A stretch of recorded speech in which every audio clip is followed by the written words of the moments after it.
अस्सलाम वालेकुम dear friends, welcome to our channel dear expert sir. दोस्तों, आज से हम स्टार्ट करने जा रहे हैं फाइनेंस अकाउंट असिस्टेंट क्लासेस। और यहाँ पे मैं आपको बताऊंगा आज के इस वीडियो में हम सबसे पहले अकाउंटेंसी का जो सिलेबस है वो डिस्कस करेंगे। उसके बाद कुछ टर्म्स यहाँ पे आपको मैं एक्सप्लेन करूंगा। और ये जो सिलेबस है दोस्तों, ये है आपका ओल्ड वाला सिलेबस जो इससे पहले फाइनेंस अकाउंट असिस्टेंट का एग्जाम हुआ था, उसी का ये सिलेबस है। तो उसकी कितनी वेटेज है यहाँ पे? टोटल है अकाउंटेंसी एंड बुक कीपिंग में से 30 मार्क्स। जी हाँ दोस्तों, अगर आप ये 30 के 30 मार्क्स चाहिए आपको तो हमारी चैनल के साथ बने रहिए, क्योंकि मैं आपको सिखाने वाला हूँ अकाउंटेंसी पूरा का पूरा। और जो भी यहाँ पे कंसेप्ट पूछा जाएगा वो भी मैं आपको यहाँ पे एमसीक्यूज के जरिए बताऊंगा। तो दोस्तों, सबसे पहले यहाँ पे क्या है? यहाँ पे सिलेबस डिस्कशन। जी हाँ दोस्तों, सिलेबस डिस्कशन करने से पहले मैं आपको बताऊंगा ये अकाउंटेंसी जो है ये क्यों जरूरी है। जी हाँ दोस्तों, ये क्यों आपके लिए जरूरी है? क्योंकि अकाउंटेंसी जो है ये की सब्जेक्ट है। जी हाँ दोस्तों, मेन सब्जेक्ट है किनके लिए?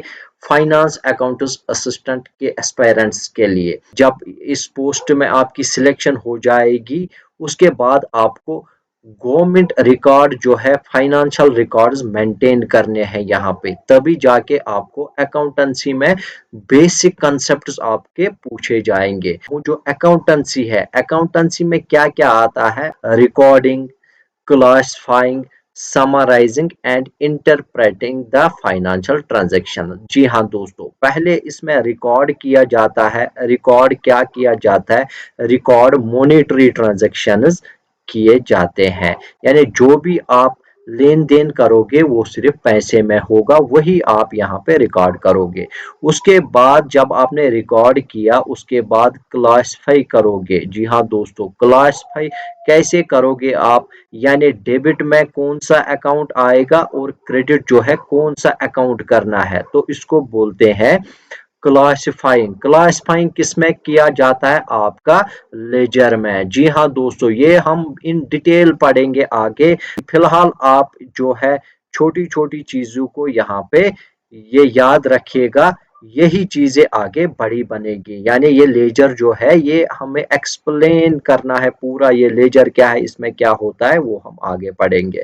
उसके बाद है दोस्तों समराइजिंग करना है यहाँ पे आपको। अकाउंटेंसी में समराइजिंग क्या होता है? समराइजिंग आप अकाउंट्स मीन्स जैसे आपका बनता है इसमें ट्रायल बैलेंस, या आपका प्रॉफिट एंड लॉस अकाउंट, या आपका बैलेंस शीट। जी हाँ दोस्तों, ये सारे अकाउंट्स कैसे बनते हैं ये आपको मैं आगे पढ़ाऊंगा।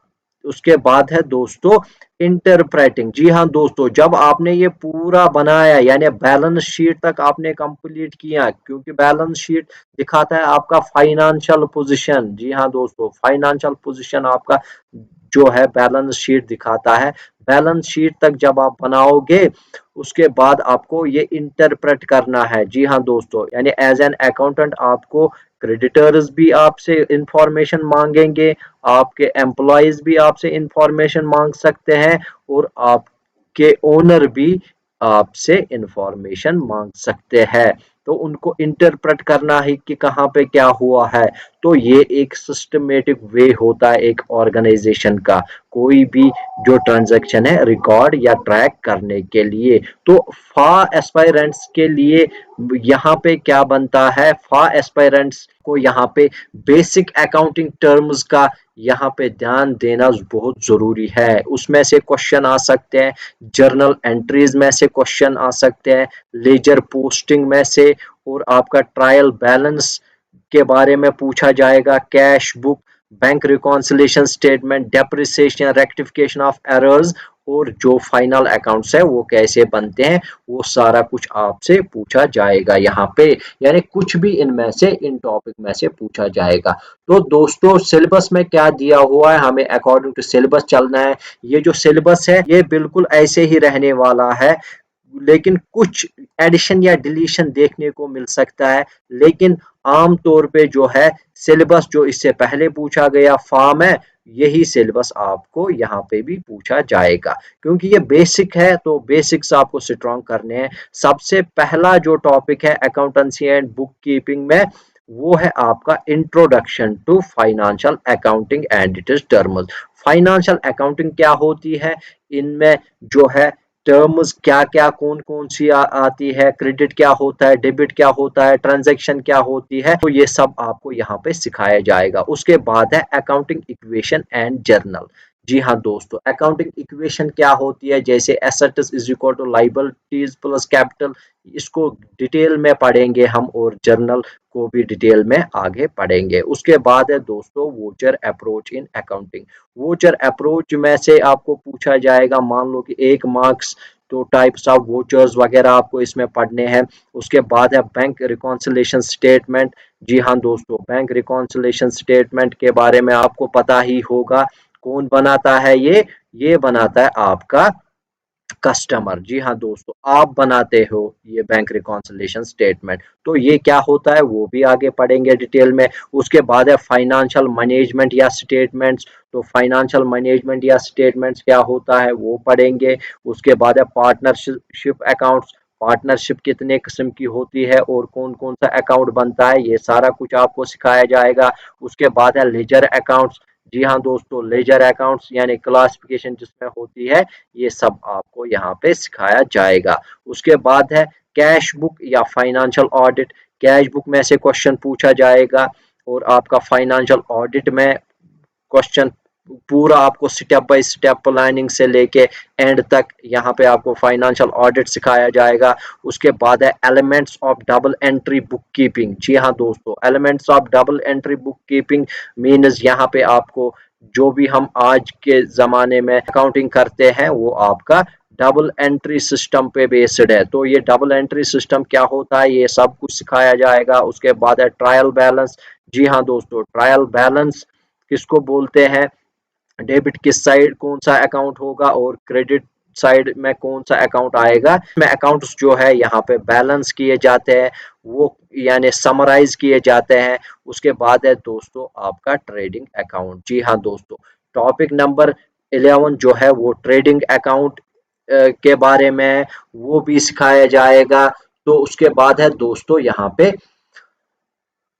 टॉपिक नंबर 12 है profit and loss account and balance sheet. Profit में है कि लॉस में आपकी कंपनी, बैलेंस शीट दिखाता है आपका फाइनेंशियल पोजीशन। जी हाँ दोस्तों, आपकी फाइनेंशियल पोजीशन जो है वो कैसी है, क्यों, क्योंकि ये क्रेडिटर्स को जरूरत होती है, आपके बैंक्स को जिन्होंने आपकी कंपनी को लोन दिया है उनको पता चलना चाहिए कहीं ये कंपनी जो है डूबने वाली तो नहीं है। उसके बाद है दोस्तों यहाँ पे कंसेप्ट ऑफ सोशल अकाउंटिंग। जी हाँ दोस्तों, सोशल अकाउंटिंग, सोशल ऑडिट या cash based single entry system of accounting, यहाँ पे इसके बारे में सिखाया जाएगा। उसके बाद है दोस्तों फाइनेंशियल मैनेजमेंट सिस्टम। जी हाँ दोस्तों, पब्लिक फाइनेंशियल मैनेजमेंट सिस्टम, जो भी यहाँ पे आज बहुत ही इम्पोर्टेंट, ये जो है ये ऑनलाइन पेमेंट सिस्टम वगैरह, आप ट्रैक करते हो फंड्स, मान लो कि किसी स्कीम का आप लाभ लेते हो, आपको पता नहीं हमारा जो पैसा है वो कहाँ है, तो इसके जरिए आप वो ट्रैक कर सकते हो। उसके बाद है इंडियन फाइनेंशियल मैनेजमेंट सिस्टम। उसके बाद है दोस्तों यहाँ पे आपको बताया जाएगा टैक्सेशन के बारे में, टैक्स लॉज डायरेक्ट और इनडायरेक्ट आपको पढ़ना है, यानी कौन सा सेक्शन कहाँ पे लगता है और इनडायरेक्ट और डायरेक्ट टैक्स क्या होता है, इसकी एग्जांपल्स पढ़नी है। उसके बाद है दोस्तों कास्ट मैनेजमेंट। जी हाँ दोस्तों, बजटरी कंट्रोल आपको पढ़ना है, कैसे आप जो है एक कंपनी में कितना बजट होना चाहिए आपको, और टाइप्स ऑफ बजट क्या क्या है, सब कुछ आपको यहाँ पे पढ़ाया जाएगा। उसके बाद है दोस्तों कॉस्ट अकाउंटिंग में आपको यहाँ पे सिखाया जाएगा कॉस्ट अकाउंटिंग क्या होती है, जो भी आपकी कंपनी या फैक्ट्री होगी उसमें आप एक चीज को कैसे कॉस्ट रख सकते हो, कितना कॉस्ट आपको रखना है, सब कुछ यहाँ पे आपको सिखाया जाएगा। उसके बाद है दोस्तों डेवलपमेंट इन अकाउंटिंग। जी हाँ दोस्तों, लास्ट वाला डेवलपमेंट्स इन अकाउंटिंग मीन्स, सबसे पहले थी आपकी यहाँ पे स्टिलवार्डशिप अकाउंटिंग। जी हाँ दोस्तों, स्टिलवार्डशिप अकाउंटिंग के बारे में आपको पढ़ाया जाएगा, वहां से लेके आज तक जितने भी डेवलपमेंट हुए हैं वो यहाँ पे आपको पढ़ाया जाएगा।